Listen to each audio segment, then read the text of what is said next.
ఓం శ్రీకృష్ణ పరబ్రహ్మణే నమః. ఓం శుక్లాంబరధరం విష్ణుం శశివర్ణం చతుర్భుజం ప్రసన్నవదనం ధ్యాయేత్ సర్వవిఘ్నోపశాంతయే. శ్రీ భాగవత రత్నాకరము తృతీయ స్కందము.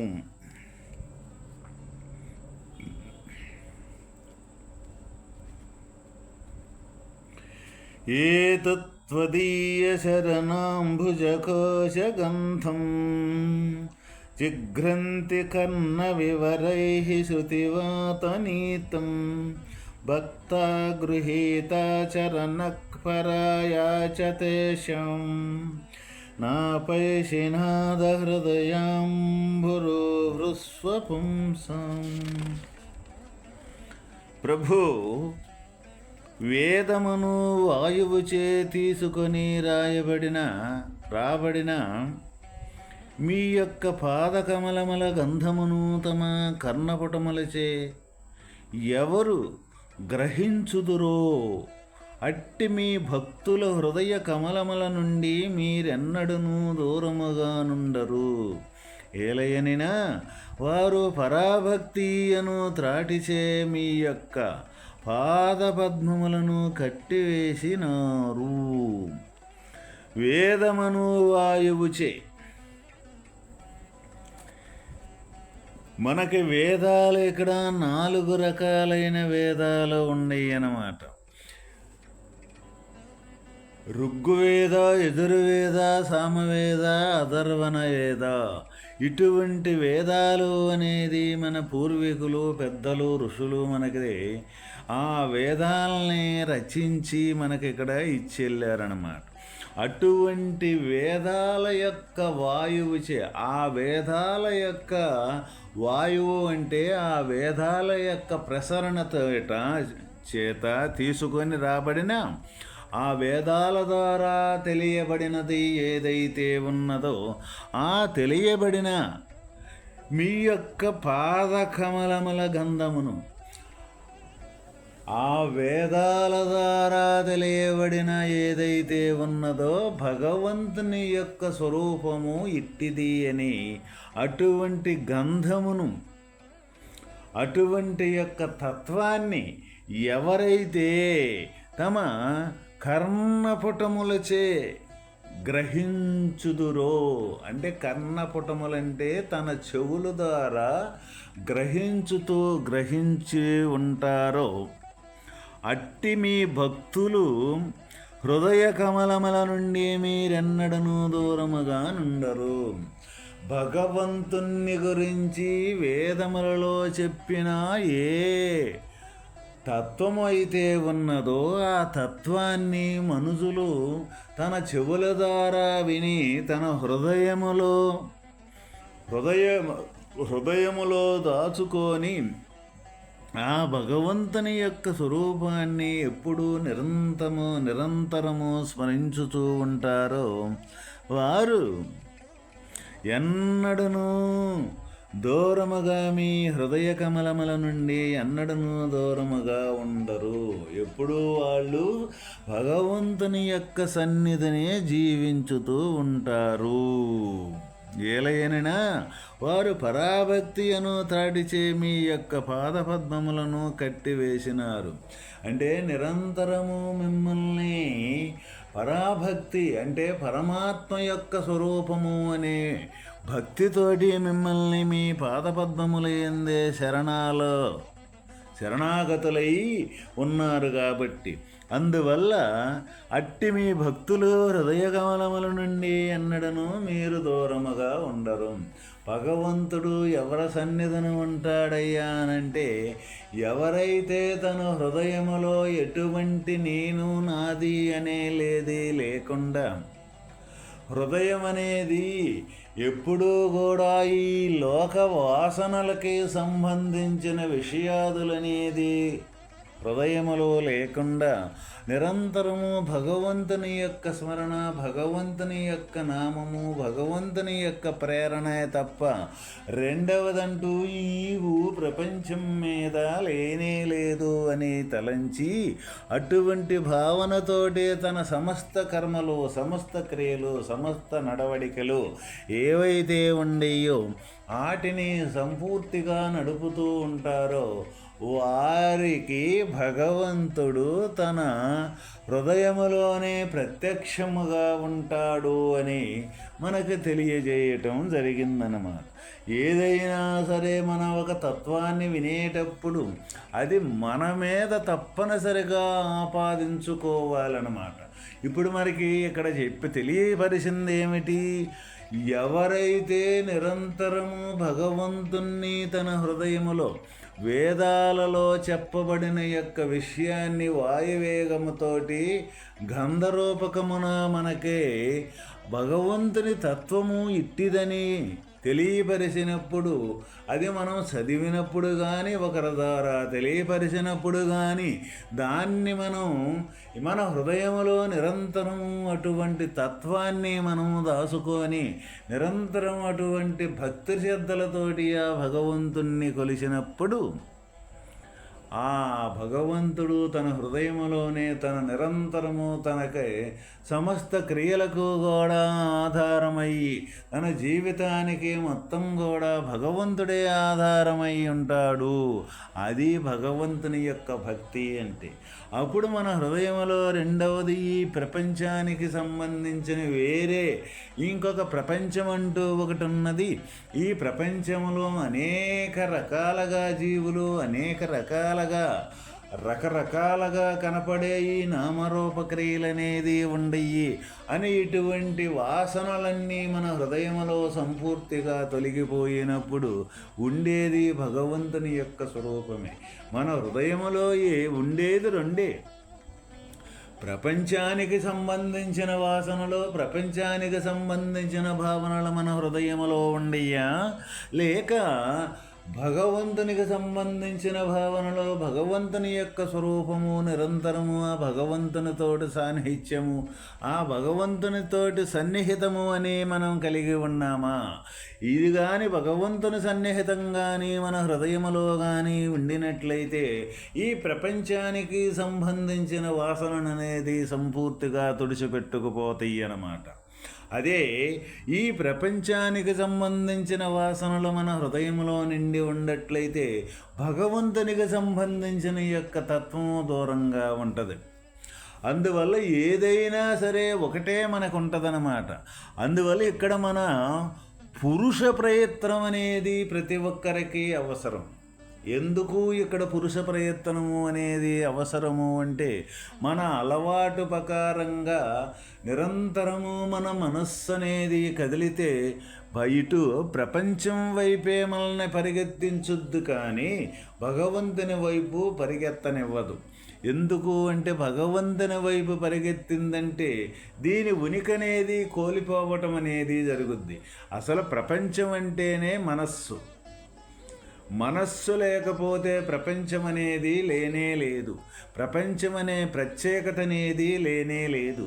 మనస్సుతో కూడుకున్న కాడి నుంచే ప్రపంచం మొత్తం కూడా తయారవుద్ది. మనస్సు ఎప్పుడైతే భగవంతునిలో విలీనమైపోయిందో ఇక ప్రపంచం అనే ప్రత్యేకత అంటూ ఎక్కడ కూడా కల్పించేదానికి ఇంకొక వస్తువు అంటూ లేనే లేదు. అందువల్ల ఇక్కడ మనం మనస్సుని నిలపాలి, మనస్సుని కస్టడీ చేయాలి, మనస్సుని తన కంట్రోల్లో ఉండాలి అని అనేక రకాలుగా భగవంతుని యొక్క మార్గములో అనేక మంది తెలియజేస్తూ ఉంటారు. వాస్తవానికి మనస్సుని ఎటువంటి పరిస్థితుల్లో కూడా కస్టడీ చేయటం అనేది, మనస్సుననేది దాచిపెట్టడం, అణిచిపెట్టడం అనేది ఎటువంటి పరిస్థితుల్లో కూడా వీలుగాని పని. ఎందుకంటే మనస్సునే అణిచిపెట్టడం, మనస్సునే కంట్రోల్ చేసుకోవటం అంటే వాయువుని మూటగట్టినట్లే అవుద్ది. వాయువుని ఎవరైనా మూటగట్టగలిగిన వాళ్ళు ఎవరైనా ఉంటారంటే ఎవరు ఉండలేరన్నమాట. అటువంటిది వాయుభూతానికి సంబంధించిన మనస్సు కాబట్టి మనస్సుని ఎప్పుడు కూడా తన కంట్రోల్లో ఉండాలి అంటే, మనస్సు కంట్రోల్లో ఉండాలంటే మనస్సు కంటే పైనుండ జ్ఞానరూపకం అయితే తప్ప మనస్సు తన కంట్రోల్లో ఉండదు. ఎందుకు అంటే ఇప్పుడు మనకు యజమాని, మనం ఇక యజమాని ఒక పాలేరు ఉన్నాడు అంటే, పాలేరు యజమాని ఏ విధంగా చెబితే పాలేరు ఆ విధంగా ఉంటాడు. అప్పుడు పాలేరు యొక్క ప్రత్యేకత, పాలేరు యొక్క స్వతంత్రత అనేది అక్కడ ఉండదు. అందువల్ల యజమాని చెప్పినట్లే ఇక్కడ పాలేరంటూ ఉంటాడు, పని చేస్తూ ఉంటాడు. అదేవిధంగా ఈ మనస్సు యొక్క చర్య ఏ విధంగా ఉంటుంది అంటే, మనస్సుకి యజమాని జ్ఞానస్వరూపము జీవుడు. ఎప్పుడైతే జీవుడే మనం జీవుడు మా రూపకమే మనం అయ్యి జీవరూపకంగా మనం కానీ మారినట్లయితే మనస్సు అనేది దాని ప్రత్యేకత అనేది సంతరించుకునేదానికి వీలు ఉండదు. అప్పుడు మనస్సు అనేది ఎక్కడుండమంటే అక్కడ ఉంటుంది. ఎక్కడ ఉంటుందంటే దానికి అసలు ఉనికే లేదు. ఈ జ్ఞానం అనేది కదిలితేనే మనసరూపకంగా మారితేనే మనస్సుకు ఒక ప్రత్యేకతనే తయారయ్యేది. అది కూడా జ్ఞానస్వరూపాన్ని మరిస్తేనే. జ్ఞానస్వరూపాన్ని మరిసి మనస్సు నిజం అనుకున్నాడు అంటే ప్రపంచం మొత్తం అక్కడే ఉంటుంది. ఎప్పుడైతే జ్ఞానంగా ఉండి జీవుడు జీవత్వంగా తనగాని ఉండగలిగినట్లయితే మనస్సు అనే దానికి అస్సలు ఉనికే లేదు. అందువల్ల ఈ ప్రపంచం మొత్తం కూడా దేని ద్వారా ఎక్కడ తయారవుతూ ఉన్నది అంటే ఈ మనస్సు అనే దానితోటే తయారవుతూ ఉన్నది ఈ ప్రపంచం మొత్తం. అందువల్ల భక్తులు ఎవరైతే ఉంటారో ఇటువంటి విషయాన్ని మొత్తాన్ని, ఈ తత్వాన్ని మన వేదాల ద్వారా కానీ లేకపోతే పెద్దలు గురువుల ద్వారా కానీ ఈ భగవత్తత్వాన్ని ఇట్టిదని తెలుసుకొని తన్ను తాను పరిశోధన చేసుకొని తన హృదయములో ఉన్న భగవంతుణ్ణి, తన హృదయములో ఉన్న ఆత్మస్వరూపాన్ని ఇట్టిదని గ్రహించి నిరంతరం ఎవరైతే ఆ స్వరూపం కాడే నిలకడగలిగి ఉంటారో, ఆ స్థితి కాడే నిలబడగలిగి ఉంటారో, అటువంటి స్థితి ఎప్పుడైతే తయారవుద్దో ఇక ఈ ప్రపంచం అనేది వేరే ఇంకొకటి ఉండదు.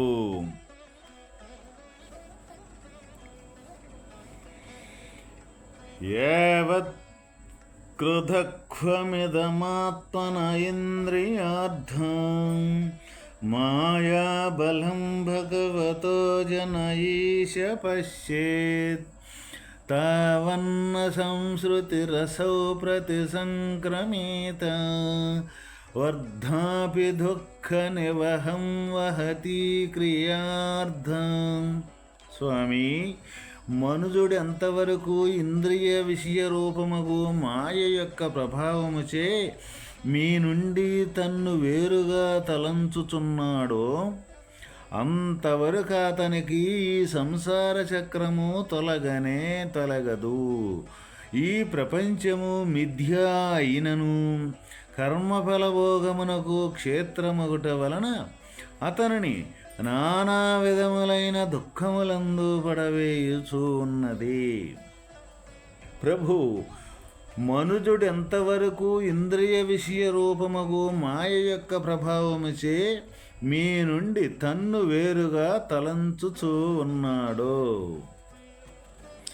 అంతవరకు అతనికి సంసార చక్రము తొలగనే నేరదు. ఇక్కడ భగవంతుడి నుంచి వేరుగా తలంచుతూ ఉన్నాడు అంటే ఇంద్రియ విషయమగు మాయ యొక్క ప్రభావముచే.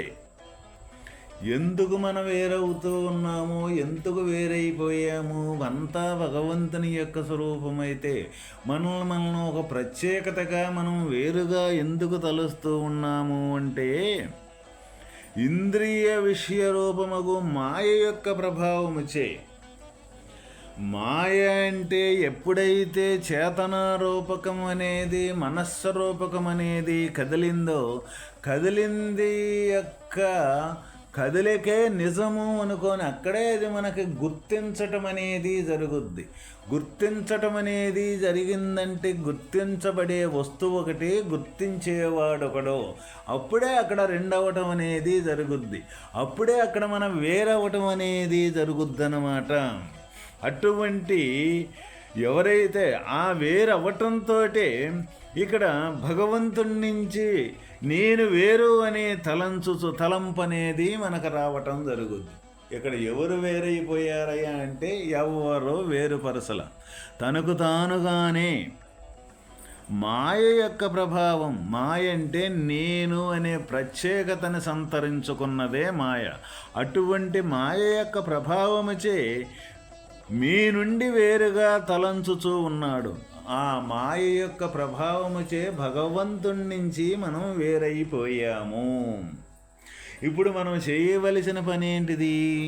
మాయను తొలగించుకుంటే భగవంతుని స్వరూపానికి మనకి ఎలాంటి వ్యత్యాసం అంటూ లేనే లేదు అని మనకి ఇక్కడ తేటతెల్లంగా తెలియజేయటం అనేది జరిగింది.